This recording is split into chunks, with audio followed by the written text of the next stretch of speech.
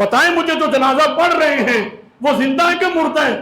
اگر زندہ ہے تو ان زندہ کے عمل کی وجہ سے اللہ تعالیٰ میت کی بخشش کر رہا ہے۔ تو پتہ چلا زندوں کا جو عمل ہوتا ہے یہ مردوں کو فائدہ پہنچاتا ہے۔ اگر زندوں کا عمل مردوں کو فائدہ نہ پہنچاتا تو پھر مسلم شریف کے اندر یہ حدیث نہیں ہونی چاہیے تھی، سرکار علیہ السلام کا یہ فرمان نہیں ہونا چاہیے تھا۔ بات تو یہاں پہ ختم ہو گئی ہے۔ جنازہ بھی تو ایک عمل ہے اور یہ زندہ ہی عمل کر رہے ہیں، میت خود تھوڑا اپنا جنازہ پڑھ رہی ہے، زندہ لوگ جنازہ پڑھ رہے ہیں۔ اللہ اکبر۔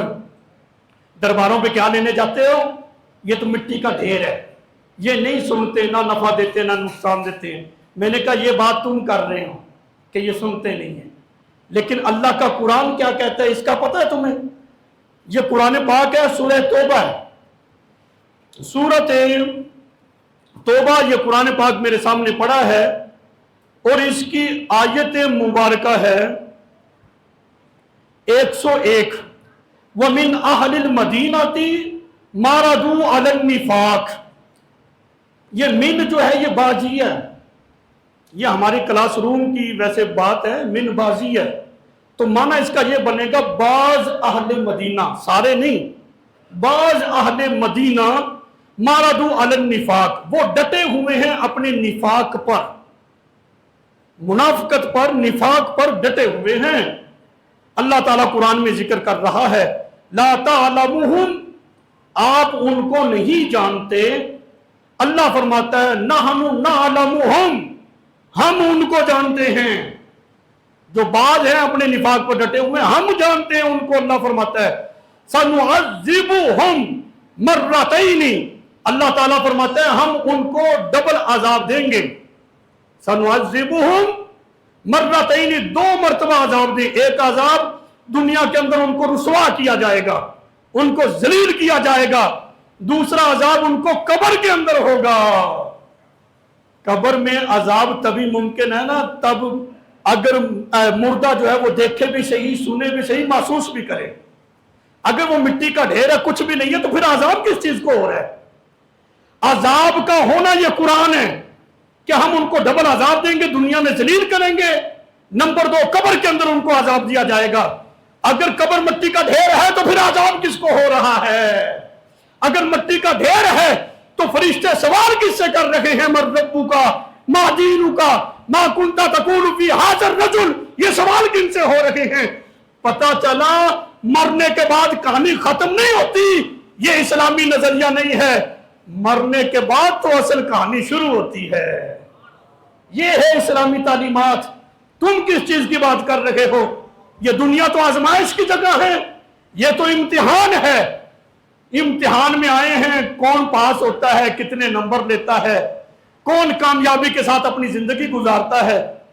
آگے والے معاملات دائمی تو وہی ہیں نا، جہنمیوں کے لیے جہنم ہے، جنتیوں کے لیے جنت ہے، راحت تو وہ ہے۔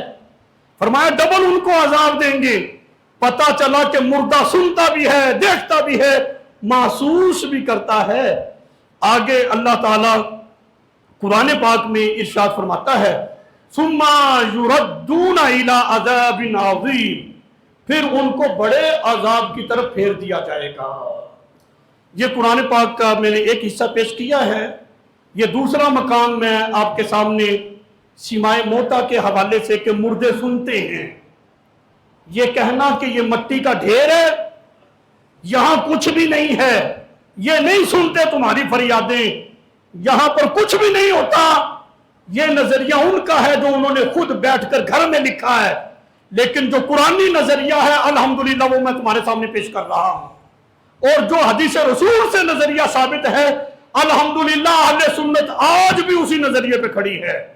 آج سے 1400 سال پہلے جس نظریے اور عقیدے پر رسول اللہ صلی اللہ علیہ وسلم کے اصحاب کھڑے تھے، اس عقیدے پہ اگر کوئی کھڑا ہے تو اہل سنت و جماعت کھڑی ہے اللہ کے فضل سے۔ یہ دیکھیں، یہ 24واں پارہ ہے، سورہ مومن ہے، اور اس کی آیت نمبر میں آپ کے سامنے پیش کرنے لگا ہوں۔ آیت نمبر ہے جی 46، آیت نمبر 46 ہے النار یعرضون علیہا غدوا وعشیا، یہ آل فرعون کا یہاں پر ذکر ہو رہا ہے کہ آل فرعون پر صبح و شام جہنم کو پیش کیا جاتا ہے، یعنی ان پر عذاب پیش کیا جاتا ہے۔ اس کا مطلب یہ نہیں ہے کہ صبح عذاب ہوتا ہے شام کو ہوتا ہے، درمیان میں نہیں ہوتا۔ دن کی دو ہی طرفیں ہیں، صبح ہے اور شام ہے، مطلب سارا دن ہی ان کو عذاب ہوتا ہے۔ کہاں ہوتا ہے؟ ابھی آخرت کی بات تو آگے، یہ قبر کی بات ہو رہی ہے بھائی۔ اگر قبر مٹی کا ڈھیر ہے تو پھر ان کو عذاب کہاں ہو رہا ہے؟ قبر میں کوئی ہے تو عذاب ہو رہا ہے نا۔ میرے آقا علیہ الصلوۃ والسلام نے فرمایا قبر یا تو جہنم کے گڑوں میں سے گڑا ہے یا جنت کے باغوں میں سے باغ ہے۔ اس کا کیا مطلب ہے؟ کہ وہ راحتیں ان کو ملتی ہیں دائمی طور پر، جنتی جنت میں جائے گا جب حساب کتاب ہو جائے گا۔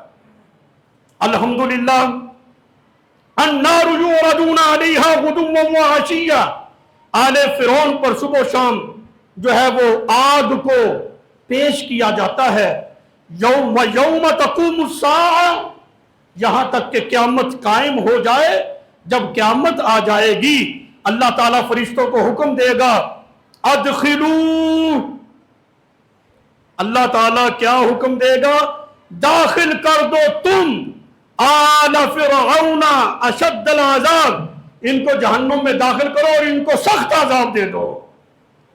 تو جہنم میں تو انہوں نے بعد میں جانا ہے، اور صبح و شام جو ان پر آگ پیش کی جا رہی ہے وہ کہاں کی جا رہی ہے؟ یہ قبر کی بات ہو رہی ہے۔ تو پتہ چلا قبر میں عذاب اسی وقت ہوگا جب وہاں پر کوئی ہوگا۔ اگر وہ مٹی کا ڈھیر ہے تو پھر یہ سزا اور جزا کیا ہے یہ ہمیں بتا دے، پھر یہ سوالات کیا ہیں، پھر یہ جنت کے باغوں میں سے باغ کیا ہے، جہنم کے گڑوں میں سے گڑا کیا ہے، یہ ہمیں بتا دے، پھر اس کا مفہوم کیا ہے۔ سارے معاملات برزخی ہیں، نیچے علامت تو ہے نا قبر اس چیز کی، اس چیز کو سمجھیں۔ اللہ اکبر۔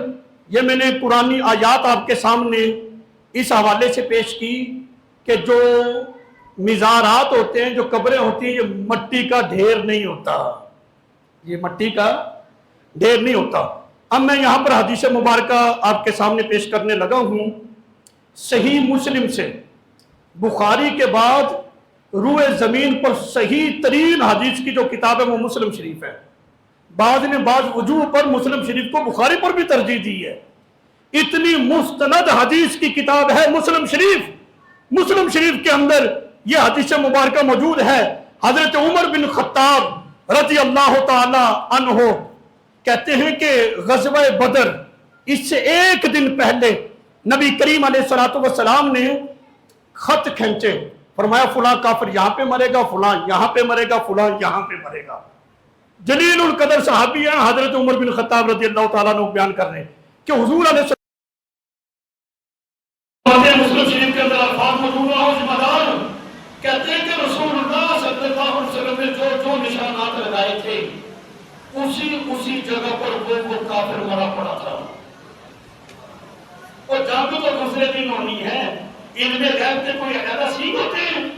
یہ رب کی عطا ہے۔ اللہ نے اپنے محبوب کو علم کے ایسے خزانے عطا فرمائے ہیں جس چیز کو چاہے اپنی امت پر ظاہر فرماتے ہیں۔ علم سارا ہے رسول اللہ صلی اللہ علیہ وسلم کو، اور عطا رب نے کیا ہے۔ یہ سارا عطائی علم ہے، اللہ کی عطا ہے۔ حضرت عمر فرماتے ہیں ایک انچ بھی کوئی آگے پیچھے نہیں تھا، اسی نشان کے اوپر وہ کافر مرا پڑا تھا۔ کہتے ہیں تمام کافروں کو ایک گڑھے میں، کنویں کا بھی لفظ آتا ہے، کنویں کے اندر ڈال دیا گیا۔ اگلی بات بڑے مزے کی ہے، یہ مسلم شریف کی ہے۔ کنویں میں ڈالا، نبی کریم علیہ الصلوۃ والسلام کھڑے ہو گئے، فرمایا یا فلاں بن فلاں، اے فلاں بن فلاں، اے فلاں بن فلاں، بتاؤ اللہ اور اس کے رسول نے اپنا وعدہ پورا کر دیا کہ نہیں؟ اللہ اور رسول نے اپنا وعدہ سچا کیا کہ نہیں؟ تم مانتے نہیں تھے، بتاؤ کیا حالتیں ہو گئی تمہاری؟ جب یہ کلام کیا حضرت عمر بن خطاب پاس کھڑے تھے، عرض کی یا رسول اللہ صلی اللہ علیہ وسلم، آپ ان جسموں سے گفتگو کر رہے ہو، ان جسموں سے کلام کر رہے ہو جن میں روح نہیں ہے، روحوں سے خالی یہ جسم ہے، کیا یہ مردے بھی سنتے ہیں؟ میرے آقا علیہ السلام نے فرمایا عمر تم ان سے زیادہ نہیں سنتے ہیں۔ کیا فرمایا؟ تم ان سے زیادہ نہیں سنتے۔ مطلب عمر جیسے تم سن رہے ہو اسی طرح یہ مردے بھی سنتے ہیں۔ اچھا وہ مردے کون سے تھے؟ جو مشرکین تھے، جو غزوہ بدر میں مسلمانوں کے مقابلے میں اللہ کے رسول کے مقابلے میں آئے تھے۔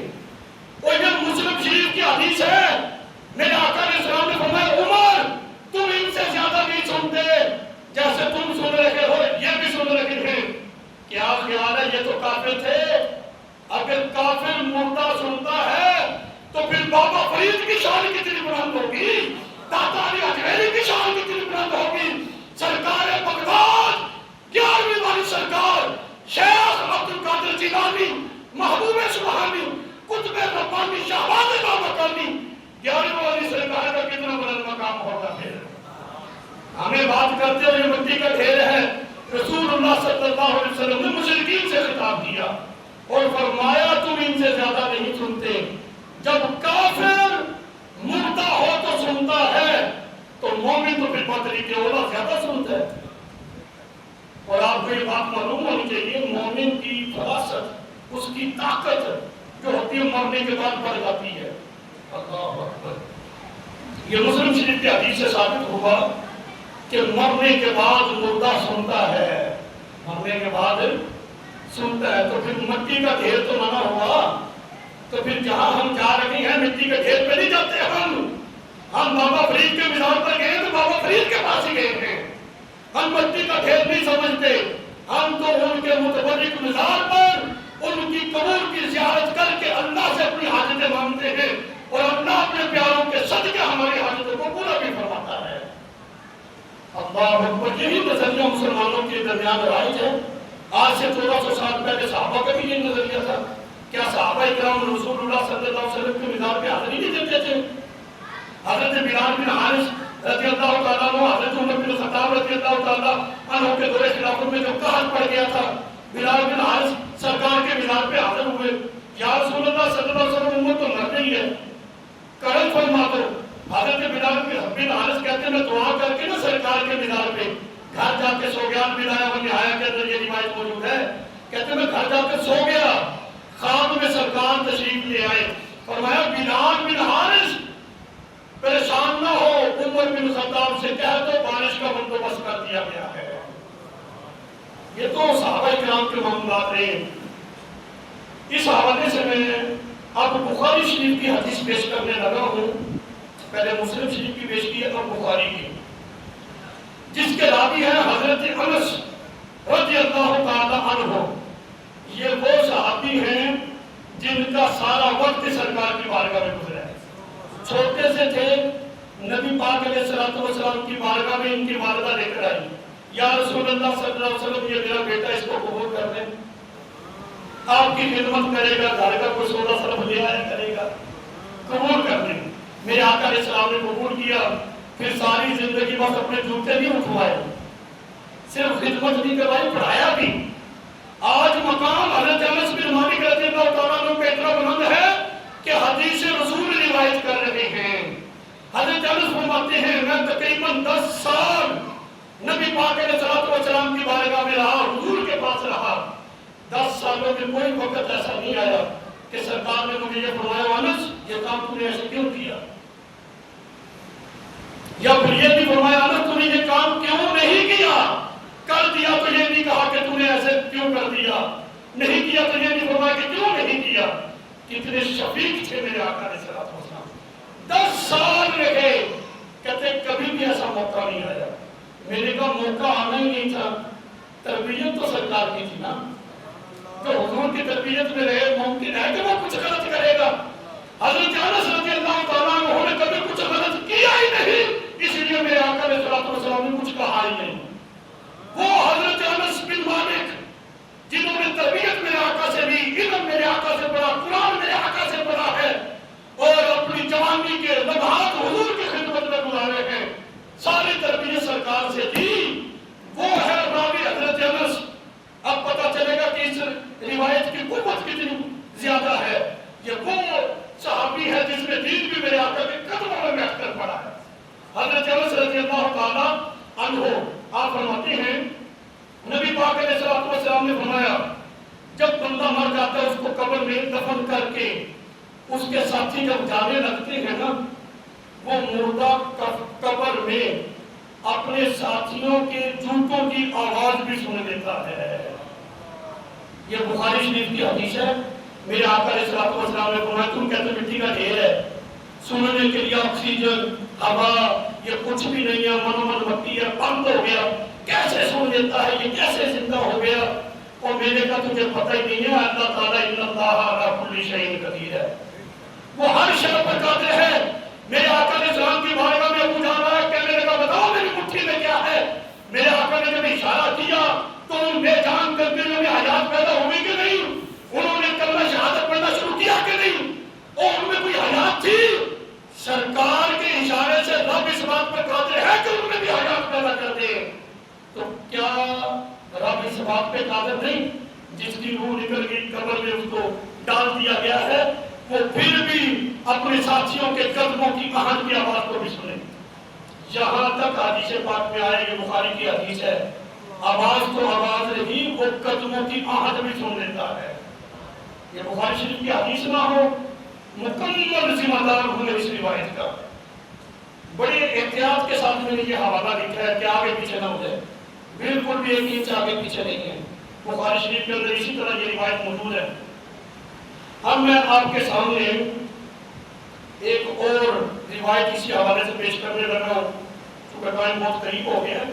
وفا الوفا کے اندر باب زیارت قبور میں یہ روایت موجود ہے۔ حضرت عبداللہ بن عباس رضی اللہ تعالی عنہ ان سے روایت ہے، وہ فرماتے ہیں کہ نبی پاک علیہ الصلوۃ والسلام نے فرمایا کہ جو بھی اپنے مسلمان بھائی کی قبر سے گزرے، یہ سرکار علیہ السلام تربیت فرما رہے ہیں۔ روایت حضرت عبداللہ بن عباس کر رہے ہیں، حضور نے فرمایا کہ جو مسلمان بھی اپنے مسلمان بھائی کی قبر سے گزرے، جب وہ گزرتے ہوئے سلام کرتا ہے نا تو وہ مردہ اگر دنیا میں اس کو پہچانتا تھا تو قبر میں بھی اس کو پہچانے گا، اور اس کے سلام کو سنتا بھی ہے اور سلام کا جواب بھی دیتا ہے۔ تم کہتے ہو مردے کچھ نہیں دیتے، سلام کا جواب کیا ہوتا ہے؟ السلام علیکم ورحمۃ اللہ وبرکاتہ۔ جواب کیا ہے؟ وعلیکم السلام ورحمۃ اللہ وبرکاتہ، کہ تم پر بھی سلامتی ہو، تم پر بھی اللہ کی رحمتیں ہوں، برکتیں ہوں۔ تو مردہ دعا دے تو رہا، دعا سے بڑھ کر اور کیا ہوتا ہے مجھے یہ بتائیں۔ اس کا مطلب یہ ہے کہ جب ہم ان کے لیے دعائیں کرتے ہیں، فاتحہ کا اہتمام کرتے ہیں، تو وہ بھی ہمیں دعائیں دینے کے ہوتے ہیں۔ یہ حدیث مبارکہ سے بالکل ثابت ہے۔ کہتے ہیں کہ جی یہ چومنا تم نے کہاں سے نکال دیا ہے؟ چومنا شرک ہے، چومنا شرک ہے۔ کتنے افسوس کی بات ہے، اور یہ فیصلہ میں نے آپ لوگوں سے کروانا ہے۔ شرک کسے کہتے ہیں؟ کہ کسی کو خدا سمجھ کر اس کی عبادت کرنا، کسی کو وحدہ لا شریک، اللہ کی ذات اور صفات میں کسی کو شریک کر دینا، اسی کی عبادت کرنا، اسی کو معبود ماننا۔ مجھے یہ بتاؤ اللہ کو کوئی چوم سکتا ہے؟ اللہ کا وجود کسی نے دیکھا ہے کہ بھی بھاگ کے اس کو چوم لے؟ تو پھر چومنا کیسے شرک ہو گیا؟ عجیب بات ہے۔ کوئی چومنا شرک نہیں ہے، چومنا تو شرک سے بچاتا ہے۔ جب ہم چوم لیتے ہیں دل گواہی دے دیتا ہے یہ رب نہیں ہے، یہ اللہ کا برگزیدہ بندہ ہے، کیونکہ اللہ کو تو چوما ہی نہیں جا سکتا۔ تم نے مسئلے کی نوعیت کو سمجھا ہی نہیں، کہتے ہو چومنا شرک ہے۔ اگر یہ شرک ہوتا، یہ کام مولا علی المرتضیٰ رضی اللہ تعالیٰ عنہ جو ناچ کے قرآن ہے، مولا علی وہ ہیں جن کے بارے میں میرے آقا علیہ الصلوۃ والسلام نے فرمایا انا مدینہ العلم وعلی بابھا، میں علم کا شہر ہوں، علی اس کا دروازہ ہے۔ علی وہ ہیں جب گھوڑے پہ سوار ہوتے ہیں، اپنی ایک پاؤں رکاب میں ڈالتے ہیں، تلاوت قرآن شروع کرتے ہیں، دوسرا پاؤں دوسری رکاب میں جاتا نہیں، تلاوت قرآن ختم ہو جاتی ہے۔ ناچ کے قرآن مولا علی المرتضیٰ رضی اللہ تعالیٰ عنہ کا اپنا معمول کیا تھا؟ چومنے کے حوالے سے یہ حدیث میں آپ کے سامنے ذکر کر رہا ہوں۔ امام بخاری اپنی مشہور کتاب الادب المفرد میں ذکر کرتے ہیں اس روایت کو۔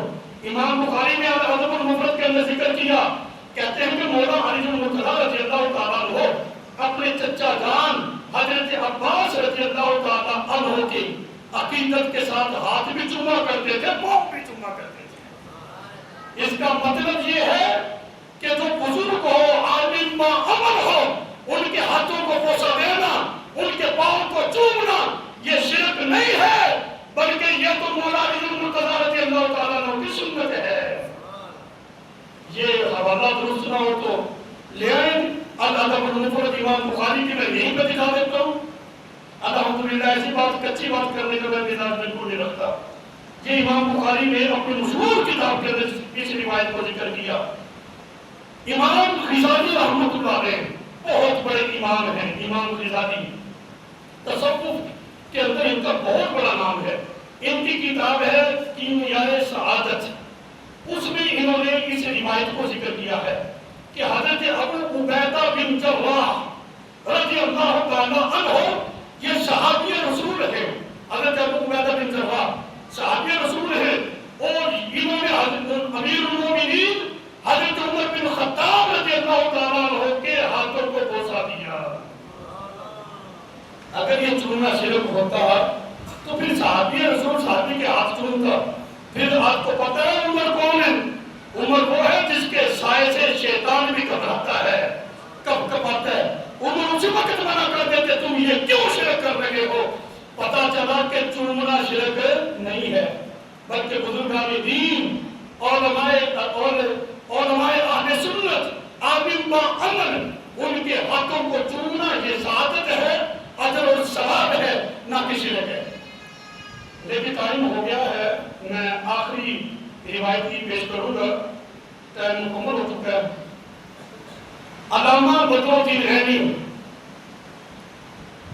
ان کی کتاب ہے عمدۃ القاری شرح بخاری، یہ بخاری شریف کی شرح ہے عمدۃ القاری۔